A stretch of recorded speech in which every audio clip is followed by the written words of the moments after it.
Good morning बच्चों। पिछले class में हमने सिर्फ 3 टॉपिक पढ़े थे मेनली।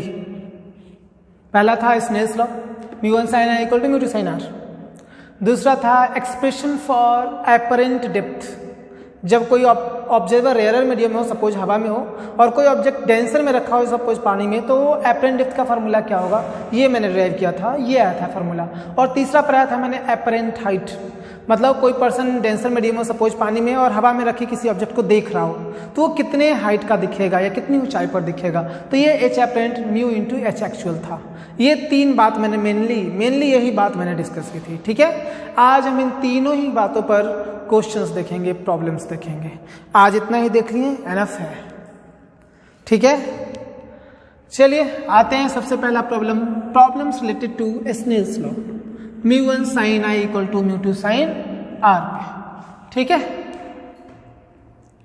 देखिए सबसे पहला क्वेश्चन सिंपल सा एकदम, जो 10वीं क्लास में ही आप लोग बनाए होंगे। ये एक ग्लास स्लैब है, म्यू इसका है, म्यू है इसका कितना दे दें, 2 या √2। एक रे इंसिडेंट होता है 45 डिग्री बनाते हुए। ठीक है, ये √2 है जी, और आपको पता है डेंसर में जा रहा है तो नॉर्मल की तरफ मुड़ जाएगा। तुमको आपको बताना है कि इस आर की वैल्यू क्या है, एंगल ऑफ रिफ्रैक्शन क्या है। ठीक है, क्वेश्चन एक लाइन लिखना है बस। इन the figure shown find the value of angle of refraction.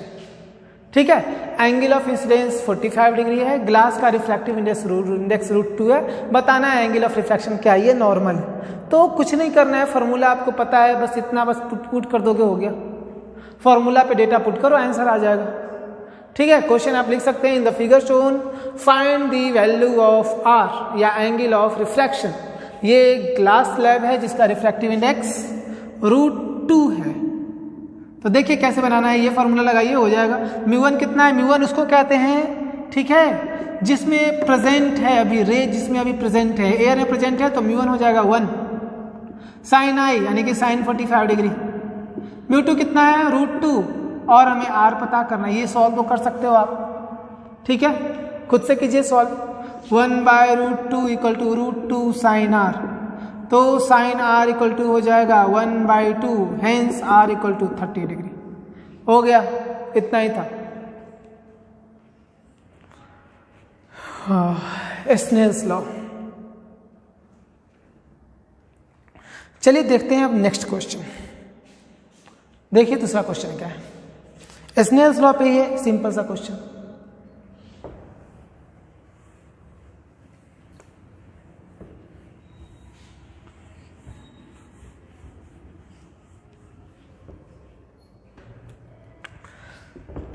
ये एक ग्लास स्लैब है लेकिन स्फेरिकल है, जिसका म्यू दे रखा है √3। ये है spherical glass slab, spherical glass है, स्लैब है। अब देखिए ये इसका डायमीटर है, आपको पता होना चाहिए डायमीटर सेंटर से पास होता है, और सेंटर से पास होगा तो जिस पॉइंट पे मिलता है सर्किल के, उस पॉइंट पे नॉर्मल होगा। सेंटर से पास होना, कोई भी लाइन सर्किल के किसी भी पॉइंट पे नॉर्मल होता है। तो देख लिया, नॉर्मल से ये जो है 60 डिग्री बनाते हुए जा रहा है, ये यहां पर रिफ्लेक्ट होगा, ऐसे गया, ये एंगल ऑफ रिफ्रैक्शन कहलाया। पता करना है आपको एंगल ऑफ रिफ्रैक्शन की वैल्यू क्या है। फिर से लिखिए, in the figure shown find the value of R, यानी angle of refraction. In the figure shown find the value of angle of refraction. फिर वही करना है, स्नेल्स लॉ लगाना है। फिर से आपको पता है नॉर्मल है ये, तो ये एंगल ऑफ इंसिडेंस होगा। μ1 कितना है, 1 sin 60 equal to √3 into sine r। sin 60 हो जाएगा √3/2, ये √3 हुआ, sin r हमको पता करना है, √3 से √3 कैंसिल, यानी कि sin r इक्वल टू हो गया 1/2। तो no doubt r equal to हो जाएगा 30 degree. This is the answer. Snell's law है, सिंपल है। ठीक है, ये था क्वेश्चन नंबर 2, नोट कर लीजिए। तीसरा क्वेश्चन देखिए क्या है। क्वेश्चन नंबर 3, ये वाटर है,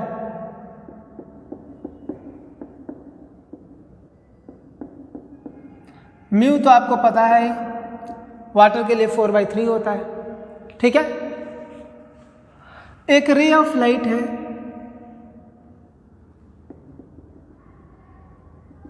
जो 53 डिग्री बनाते हुए इंसिडेंट होता है। ये बॉटम है, यहां से यहां तक का डिस्टेंस 5 मीटर है। आपको बताना है ये रे ऑफ लाइट जो है बॉटम पे कहां पर मिलेगा, मतलब नॉर्मल से डिस्टेंस निकालना है।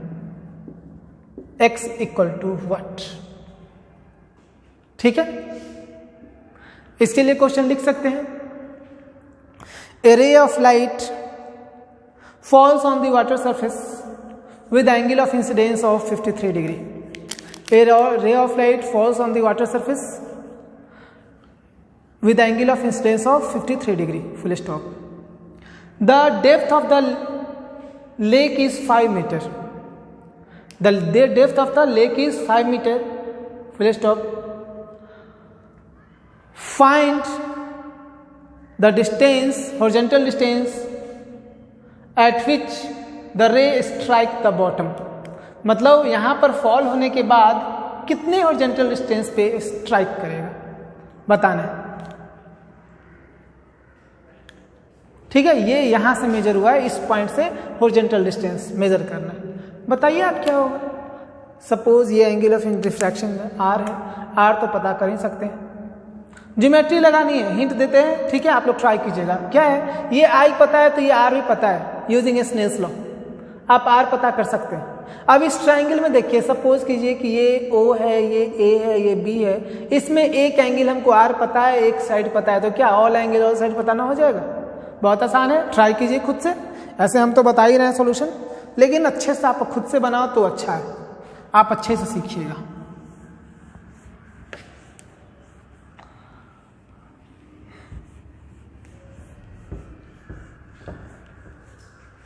देखिए कैसे बनाना है। पहले तो आर पता करना है, सबसे पहला काम लिखेंगे using a Snell's law. Using a Snell's law क्या मिलेगा, μ1 sin I = μ2 sin R। μ1 कितना है, μ1 है 1 sin 53 डिग्री, μ2 कितना है 4/3 sin R। हमें R पता करना है। sin 53 कितना होता है जी, 4/5, 4/3 sin R पता करना है। तो sin R हमें मिलेगा कितना, 3/5 मीन्स R मिलेगा 37 डिग्री, ठीक ना। sin इनवर्स 3/5 लगभग 37 डिग्री होता है। अब लिखेंगे नाउ इन ट्राइंगल OAB, इस R के लिए ये परपेंडिकुलर, ये बेस है, तो कौन सा रेशियो लगाएंगे, tan लगाएंगे। tan R = x/5, OB की वैल्यू 5 है। tan 37 degree = x/5। tan 37 कितना होता है जी, 3/4 होता है क्या, वही होता है। तो x की वैल्यू कितनी हो गई, 15/4 मीटर, यानी इतने डिस्टेंस, इतना हॉरिजॉन्टल डिस्टेंस पे मिल जाएगा। बस ज्योमेट्री लगाना था और क्या। स्नेल्स लॉ नोट कर लीजिए।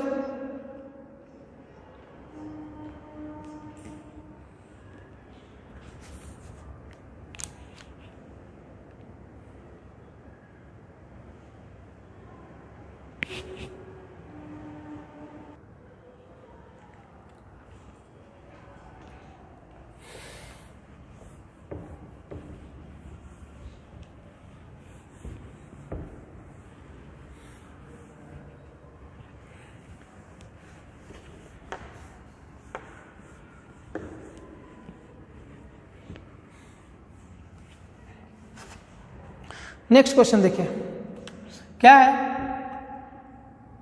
ये कोई ग्लास स्लैब है, यहां से एक रे जा रहा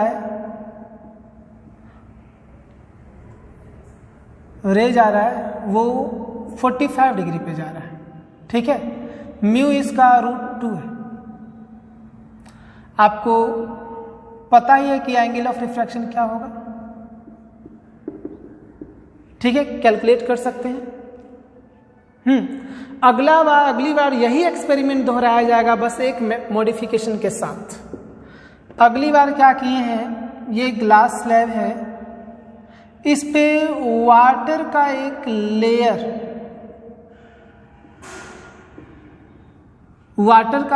लेयर जो है यहां पर जमा दिया गया है। रे अभी भी 45 पे ही जा रहा है।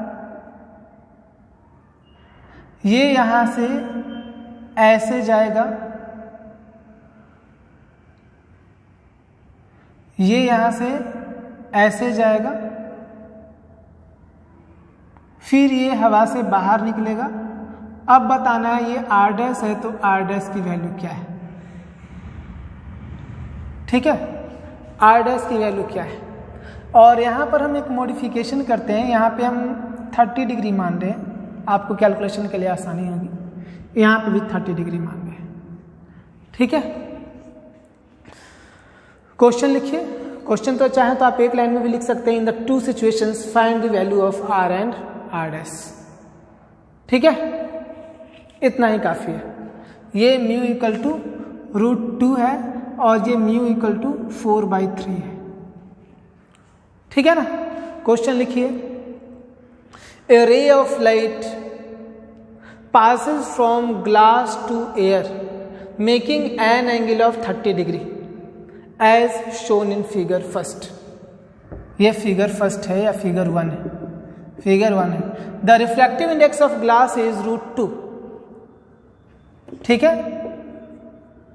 क्वेश्चन लिखिए, find the value of angle of reflection, यानी कि value of R। Find the value of angle of reflection, ठीक है। उसके बाद लिखिए, now a thin layer of water is poured at the surface of the glass, ठीक है। the same all the conditions are same, ठीक है। then find the angle of refraction at the water air interface। all the conditions same है, then find the angle of refraction at water air interface, ठीक है। यहां पर R की value पता करनी है, यहां पर R' की वैल्यू पता करनी है, ठीक है। एंगल ऑफ इंसिडेंस दोनों ही कंडीशन में सेम है, यहां पर बस पानी उड़ेल दिया गया, पानी का एक लेयर जमा दिया गया है, ठीक है। तो बताना है। देखिए, पहले तो आप लोग खुद से कैलकुलेट कर लीजिए इस R की वैल्यू, ठीक है। आपको इस क्वेश्चन के थ्रू एक नया तथ्य बताएंगे, आपको फैक्ट बताएंगे, ठीक है। यूजिंग स्नेल लिखेंगे फॉर फर्स्ट कंडीशन, ठीक है। लिखें यूजिंग स्नेल्स लॉ, लिखेंगे μ1 sin I equal to μ2 sin R। μ1 कितना है जी, √2 sin 30 डिग्री, μ2 कितना है 1, R हमको पता करना है, √2 इंटू 1/2 sin R। ये तो 1/√2 हो गया ना जी, sin R, R कितना हो गया 45 डिग्री, ठीक है। चलिए, अब उसके बाद क्या लिखें, फॉर सेकेंड कंडीशन, दूसरे फिगर के लिए लिखेंगे using Snell's law at glass water interface, ठीक है। ग्लास वाटर इंटरफेस, इसको मान लीजिए R1, लिखेंगे √2 sin 30 degree equal to 4/3 sin R'। ये तो 1/√2 है ना जी, यानी हम लिखेंगे साइन 30 1/2 होता है, तो 1/2 इंटू रूट 2 1/√2 होगा। 1/√2 equal to 4/3 sine R dash नहीं R1, तो साइन R1 कितना हो गया, या इतना ही रहने दीजिए, इसको इक्वेशन मानिए सेकंड। ठीक, फर्स्ट कहाँ माने थे, फर्स्ट कहीं था ही नहीं, इसी को फर्स्ट मानते हैं। Again use Snell's law at water air interface. लिखेंगे इसका μ1 कितना हो गया 4/3 साइन R1 इक्वल टू μ2 यहाँ पर 1 हो जाएगा 1 sign R dash. 4/3 sine R1 की वैल्यू कितनी है 1/√2 equal to sine R dash. Since 4/3 sine R1 equal to 1/√2 from first था ये, तो R डैश कितना हो जाएगा जी 45 डिग्री। रिजल्ट देख लीजिए थोड़ा, ये वाला रिजल्ट और ये वाला रिजल्ट, और बताइए क्या कंक्लूजन निकालें आप। ये रिजल्ट देख लीजिए और वो वाला बॉक्स वाला रिजल्ट देखिए, और बताइए क्या कंक्लूजन निकालते हैं इस क्वेश्चन से।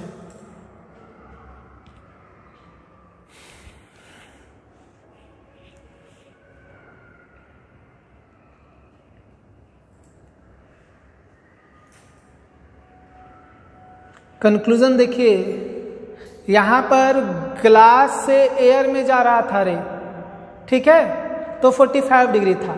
यहां भी ग्लास से फाइनली एयर में ही जा रहा है, बीच में कौन सा मीडियम आया इससे कोई मतलब ही नहीं जान पड़ रहा है ना।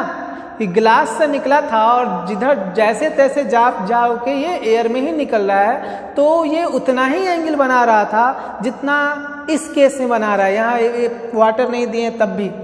इससे कंक्लूजन ये निकलता है कि जब कभी इनिशियल पहले मीडियम और लास्ट मीडियम में हमको स्नेल्स लॉ हम आसानी से लगा सकते हैं डायरेक्ट, जैसे यहाँ पर लगा रहे थे ना ये और इसमें स्नेल्स लॉ डायरेक्ट, वैसे यहाँ भी और एयर में डायरेक्ट स्नेल्स लॉ लगा सकते हैं। बीच के मीडियम से हमको कुछ भी लेना देना नहीं होता है, स्नेल्स लॉ में ऐसा है एकदम, ठीक है। जब यहाँ पर आपको एंगल ऑफ रिफ्रैक्शन निकालना हो तो डायरेक्ट यहाँ पर और यहाँ पर का मीडियम ले लीजिए, बीच के मीडियम से लेना देना नहीं होता है, ठीक है। इस प्रॉब्लम से ये ऐसा कंक्लूजन निकला, तो हम डायरेक्ट इसको लिखवा देते हैं, ठीक है। इसको आप पहले नोट कर लीजिए।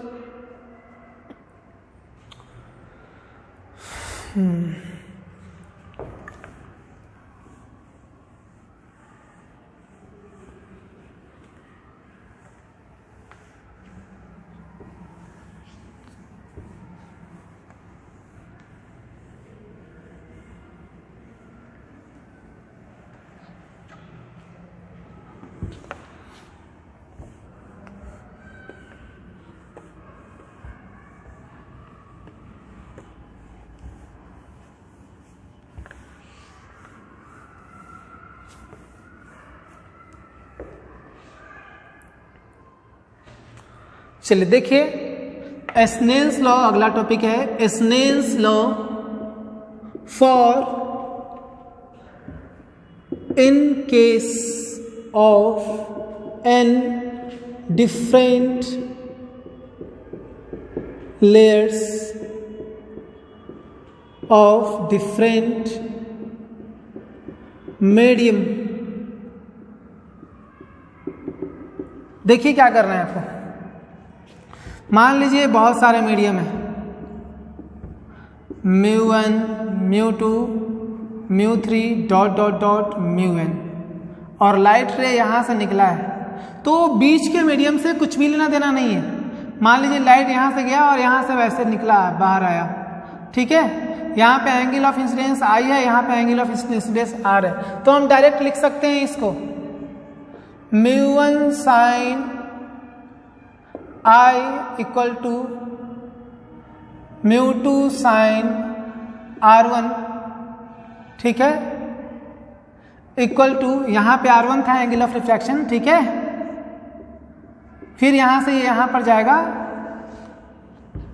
R यहाँ पर बनाया था RN, यहाँ पे R1 नहीं R2 करते हैं, ठीक है। μ2 sine R2 equal to μ3 sine R3 equal to μ4 sine R4 और इक्वल टू हो जाएगा μn साइन Rn। यही होगा रिलेशन। यार हम ऐसा कह सकते हैं finally μ1 sine I equal to μn sine Rn, ठीक है। यही हो गया n लेयर्स के लिए स्नेल्स लॉ, यानी बीच के मीडियम से कुछ भी लेना देना नहीं है, डायरेक्ट यहाँ से और यहाँ से आप लगा सकते हैं, सीधे यहाँ पर और यहाँ पर लगा सकते हैं स्नेल्स लॉ। बीच के मीडियम से कुछ भी लेना देना नहीं है, ठीक है। इससे पहले वाले क्वेश्चन में यही बात थी।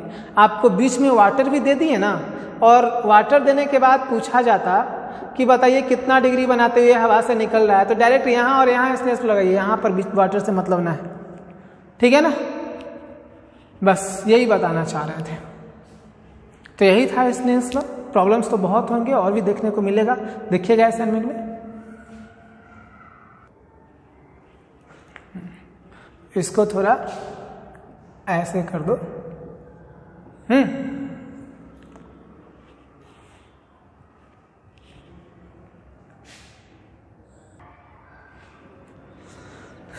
चलिए अब नेक्स्ट क्वेश्चन देखिए। एपरेंट डेप्थ से रिलेटेड सिंपल फॉर्मूला पे पुटिंग गेटिंग ही दे रहे हैं।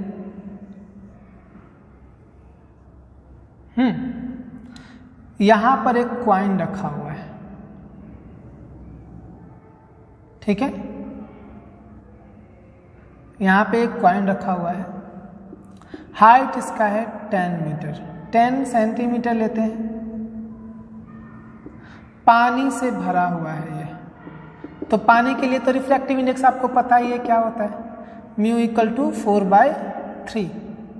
कोई पर्सन नॉर्मली देख रहा है इसे, ठीक है, यानी एकदम वर्टिकली अपवर्ड देख रहा है। ये जो है डायमीटर इसका 8 मीटर है, ठीक है, और ये जो है 3 मीटर है, ठीक है ना। आपको बताना है इसका एपरेंट डेप्थ क्या होगा। एक्चुअल डेप्थ तो 3 मीटर है, आपको बताना है एपरेंट डेप्थ क्या होगा। एपरेंट डेप्थ नहीं, apparent depth of the coin, coin का एपरेंट डेप्थ क्या होगा। लिखिए question in the figure shown, find the apparent depth of the coin as seen by the observer, ठीक है। ऑब्जर्वर जो है वो वर्टिकली डाउनवर्ड देख रहा है, एकदम नॉर्मल देख रहा है, ठीक है, नॉर्मली देख रहा है नीचे, तब बताना है। तो नो डाउट एकदम फार्मूला पे पुटिंग गेटिंग है, कुछ डेटा उल्टा नहीं दे दिए हैं। ये 10 सेंटीमीटर का है दिए हैं, ये 3 सेंटीमीटर है, तो 10 सेंटीमीटर देने की क्या जरूरत है। तो सिंपल है, नॉर्मल व्यू के लिए फार्मूला बताए थे कि जब भी नॉर्मल व्यू रहेगा तो रेज जो होंगी वो पैरेक्सियल होंगी, और जब पैरेक्सियल रेज हैं तो D apparent equal to D actual by mu हो जाएगा। डी एक्चुअल कितना है भाई, 3 है, म्यू कितना है 4/3 है, तो कितना हो जाएगा 9/4 सेंटीमीटर, मतलब 2.25 सेंटीमीटर डी एपरेंट हो जाएगा। समझ गए, ऐसा होगा।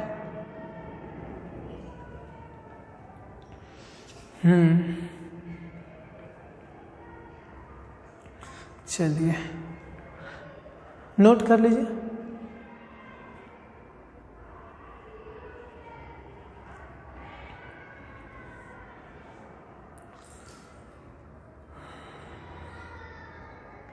अब अगला क्वेश्चन, अब इसी में हम थोड़ा सुधार कर दे रहे हैं। देखिए क्या है, ये बंद है, ठीक है। वाटर का जो थिकनेस हाइट है वो 3 सेंटीमीटर ही है। यहां से एक छोटा सा कॉर्नर है और इस कॉर्नर से इस सिक्के को देखा जा रहा है। ठीक है, यहां से एक छोटा सा कॉर्नर है, यहां से लाइट निकल सकता है। ठीक है, और इसी कॉर्नर से देखा जा रहा है इसी कॉर्नर से देखा जा रहा है इस सिक्के को। तो आपको बताना है कि इस बार एपरेंट डेप्थ क्या होगा।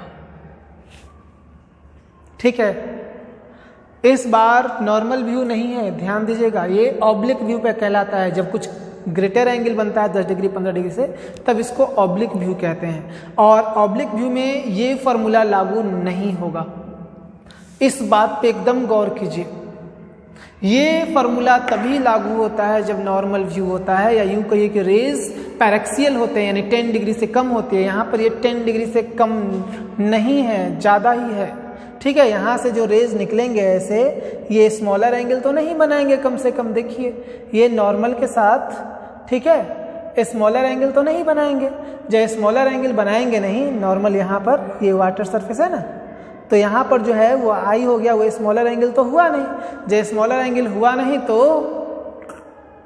ये फॉर्मूला लगेगा नहीं, ये फॉर्मूला स्मॉलर एंगल के लिए है। ठीक है, तो इस समय क्या करना है, तो देखिए इस टाइप के क्वेश्चन में जब ऑब्लिक भी हो तो स्नेल्स लॉ लगाइए। स्नेल्स लॉ सब जगह लगता है, उसमें कोई अप्रॉक्सीमेशन नहीं है, उसमें कोई एरर नहीं है। ठीक है, स्नेल्स लॉ सब जगह लगता है। तो आराम से यहाँ पर सपोज कीजिए कि ये एंगल ऑफ इंसिडेंस आई है। ठीक है, ये एंगल ऑफ इंसिडेंस आर है। ठीक है, ये नॉर्मल आप ड्रॉ कीजिए, सॉरी यहाँ पे नॉर्मल आप ये आर ड्रॉ कीजिएगा। ठीक है ना, तो हमें आर पता करना है क्या होगा। ठीक है, और आर जब पता हो जाएगा, सपोज कीजिए कि पानी यहाँ तक भरा हुआ है। ठीक है, आर जब पता कर लीजिएगा तो इसको पीछे बढ़ाइएगा। पीछे बढ़ाने पर ये हाइट आपको पता करना है, या तो ये और नहीं तो ये डी एपरेंट। ज्योमेट्री लगानी होगी, तो ज्योमेट्री लगाने के लिए क्या करना होगा आपको, ये आर है तो ये भी आर है, और ये आर है तो आपको पता होना चाहिए ये भी आर है। तो इस ट्रायंगल में, ठीक है, इस ट्रायंगल में बंद ही कर दो, इस ट्रायंगल में आर पता है, ये वाला साइड हमको पता है 4 सेंटीमीटर हो जाएगा, तो डी एपरेंट भी पता चल जाएगा। ठीक है, एक बार फिर से समझा दे रहे हैं, नहीं समझ में आ रहा होगा तो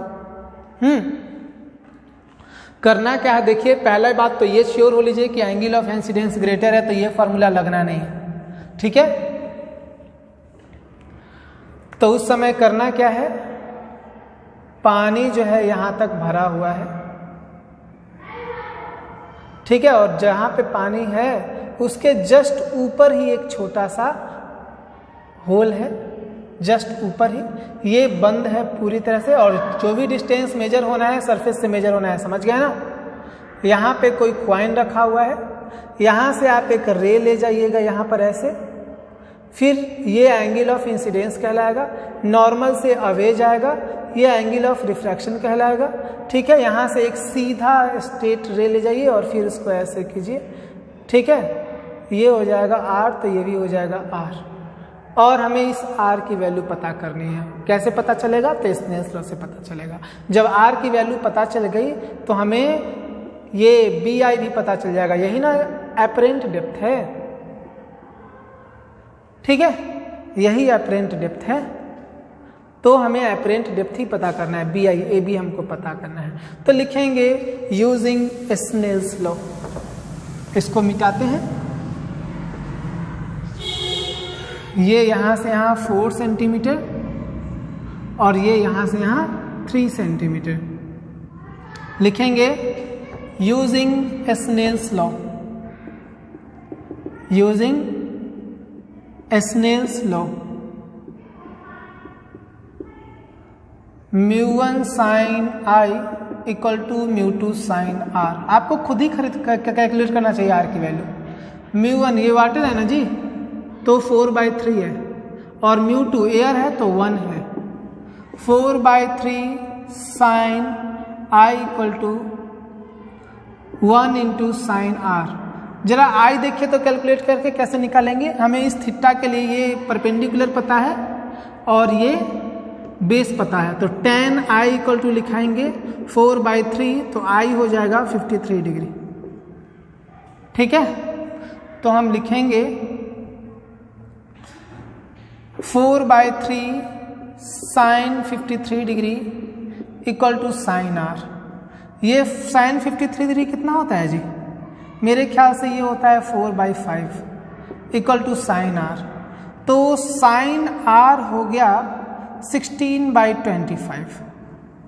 ठीक है, अब हमें tan की जरूरत पड़ेगी, तो tan थीटा भी कैलकुलेट कर लीजिए। ये परपेंडिकुलर हुआ, ये बेस हुआ, तो हाइपोटेनस कितना हो जाएगा?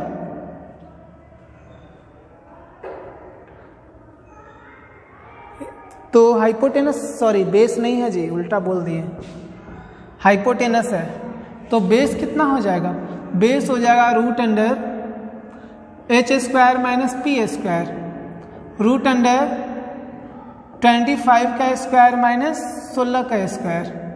ठीक है, इसका वैल्यू कैलकुलेट खुद से कीजिए तो कितना जाता है?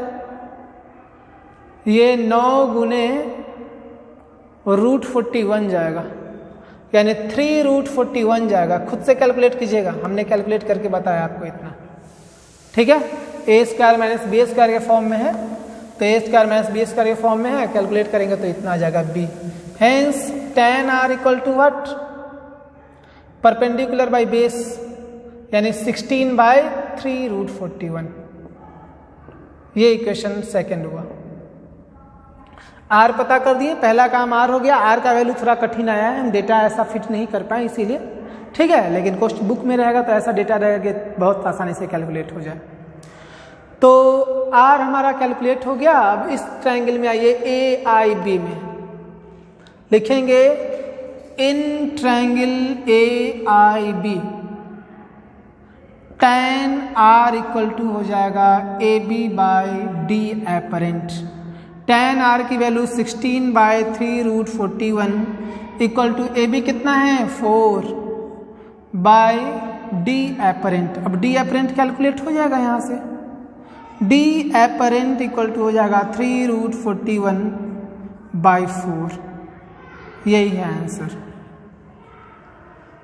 सेंटीमीटर। ठीक है, √41 वही 6 से ऊपर होगा, 7 से कम होगा, 6.5 के करीब मान लीजिए। तो 6.5 का 1/4 जो भी आता हो, सॉरी 3/4 D एपरेंट।